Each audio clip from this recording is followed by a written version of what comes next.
Israel के fighter jet लगातार Hamas की गाजा पट्टी पर हमला बोल रहे हैं। इजराइल के प्रधानमंत्री नेतन्याहू ने स्पष्ट कह दिया कि इजराइल अब युद्ध लड़ रहा है और सभी इजराइल के लोगों को इसका सामना करना पड़ेगा।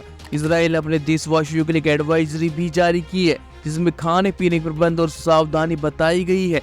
इजराइल ने स्पष्ट कर दिया है कि वो हमास को खत्म करके ही दम लेगा। इजराइल के फोर्स मिनिस्टर ने कहा है कि इजराइल इस युद्ध को जीतेगा।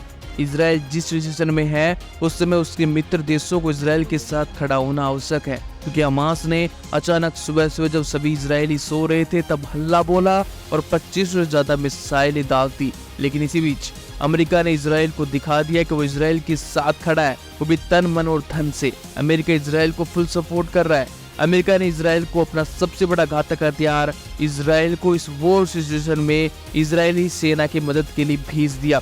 अमेरिका ने जो घातक हथियार इजराइल को दिया है वो कोई सामान्य हथियार नहीं, बल्कि घातक हथियार जहां चला गया उस जगह को कब्रिस्तान बनाकर ही वापस आएगा।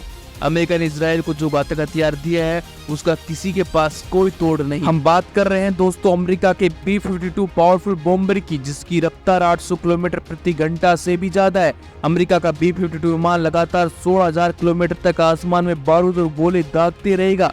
B-52 विमान 50,000 फीट तक ऊपर आसमान में उड़ सकता है।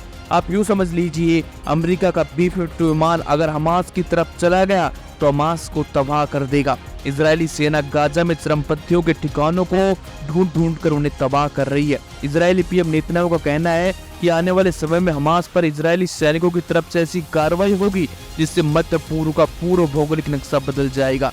नेतन्याहू ने हमास का साथ देने वालों को भी खुली चेतावनी दी है और कहा है कि इजराइल ऐसा सबक सिखाएगा जिसको पूरी दुनिया याद रखेगी। इजराइल ने अपने रिजर्व सैनिकों को भी युद्ध के लिए बुला लिया। इजराइल और हमास के बीच छिड़ा युद्ध किस अंजाम तक जाएगा ये भी पता नहीं, लेकिन ये दुश्मनी काफी पुरानी थी।